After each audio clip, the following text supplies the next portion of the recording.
ternyata ada perkara yang menjadikan wanita sulit masuk surga. Ya, ini perlu kita waspadai. Ya, yang pertama, ya, enggan patuh atau berkhidmat kepada suaminya. Pada dalam sebuah hadis, apabila ada seorang wanita pertama taat kepada suami, puasa Ramadan, sholat 5 waktu, maka masuk surganya lewat pintu mana saja yang dia sukai. Masya Allah, 3 hal ini panjenengan lakukan, jenengan masuk surganya bebas mau lewat mana. Ya, 3 ini. Tapi ternyata banyak tidak mampu.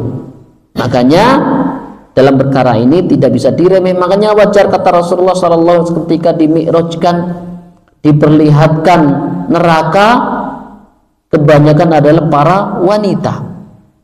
Karena memang ada di antara para wanita yang sulit masuk surga. Jadi kebanyakan penghuni neraka mayoritasnya adalah para wanita dengan berbagai macam permasalahannya.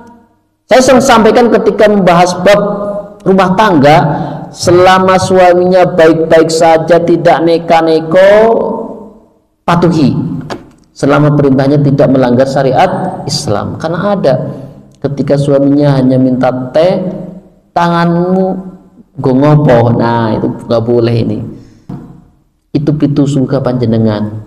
Kata Rasulullah SAW, Al Husain bin Mihsan bercerita bahwa bibinya pernah datang ke Rasulullah SAW karena satu keperluan. Maka Rasulullah SAW bertanya, ya, apakah engkau sudah bersuami? Suami azatu zauji anti, apakah engkau sudah bersuami? Maka bibi Husain menjawab, na'am.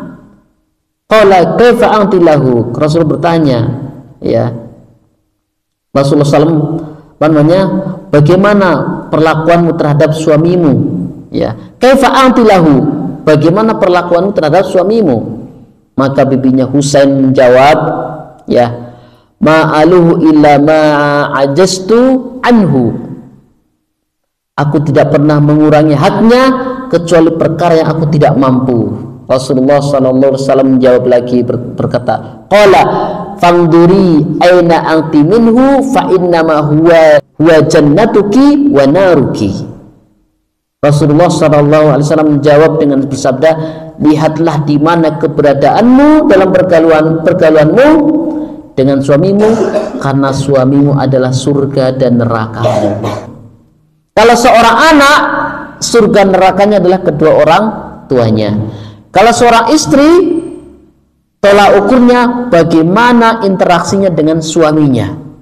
Maka kata Rasulullah SAW, lihatlah di mana keberadaanmu dalam pergaulanmu dengan suamimu, karena suamimu adalah surga dan nerakamu.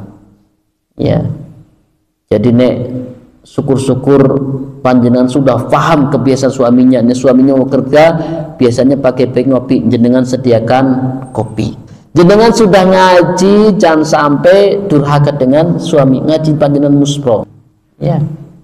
Apalagi jangan sampai berangkat ngaji tidak izin. Syukur-syukur jenengan mau berangkat ngaji, Pak itu tehnya di meja, oh jos banget, ngewatan. Ada yang itu. Syukur-syukur panjenengan ngaji, mau berangkat ngaji, Pak itu kopinya di meja, saya tak ngaji dulu. Wah, ikhlas banget suaminya, ya.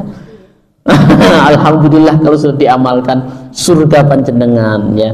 Jangan sampai kemakan media sosial, ya. Pernah ada quotes, ya, belajarlah ilmu agama sampai engkau tahu bahwa istri itu tidak wajib nyuci, tidak wajib masak, ya, tidak wajib layani suami. Jangan. Sehingga apa komentarnya, Pak? Ada suami yang tidak pernah merasakan dibikinkan teh dengan oleh istrinya, masya Allah, ya. Jangan sampai terjadi. Jangan sampai suaminya tidak pernah merasakan masakan istrinya, masya Allah.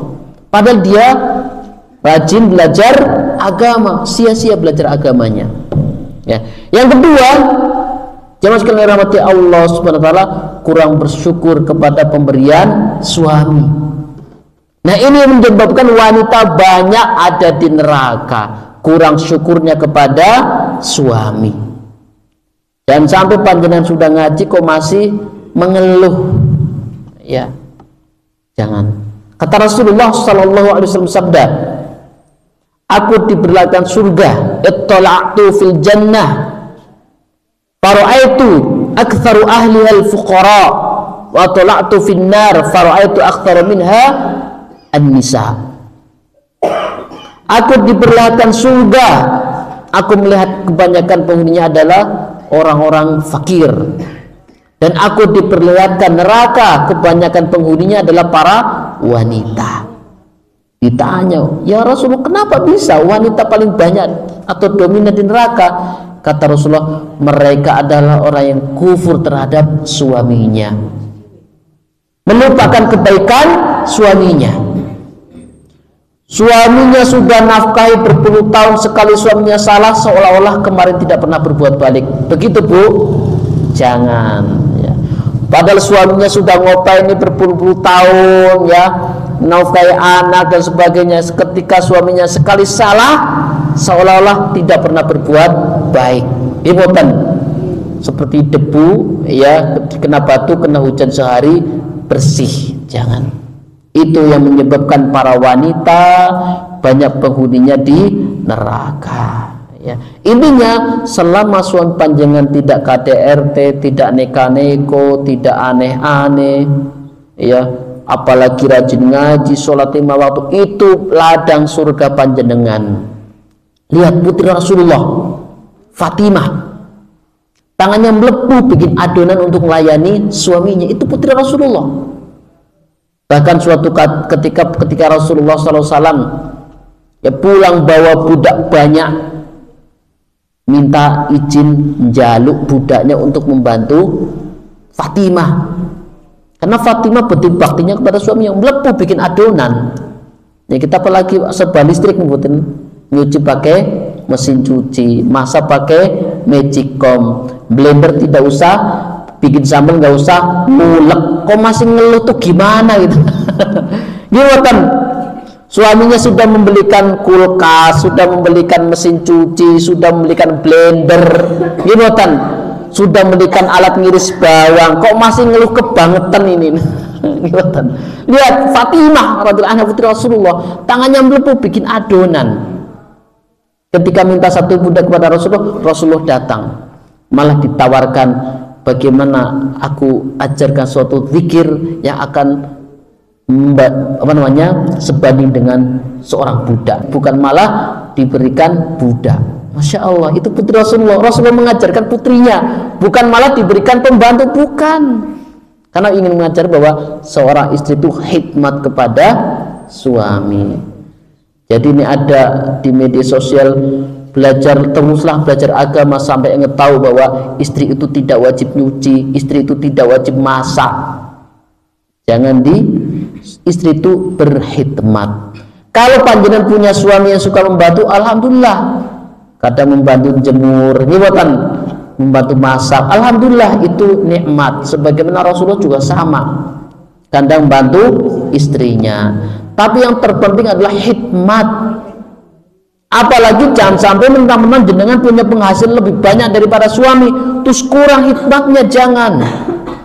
Mentang-mentang panjenengan bisa nyari uang, jualan online, penghasilannya banyak daripada suaminya, berkurang khidmatnya kepada suami, naudzubillah. Tetap khidmat, karena suami adalah surga nerakanya seorang istri. Jadi jangan sampai panjenengan mentang-mentang uangnya banyak, penghasilannya lebih daripada suami, kurang khidmatnya kepada suami, apalagi sudah ngaji ya.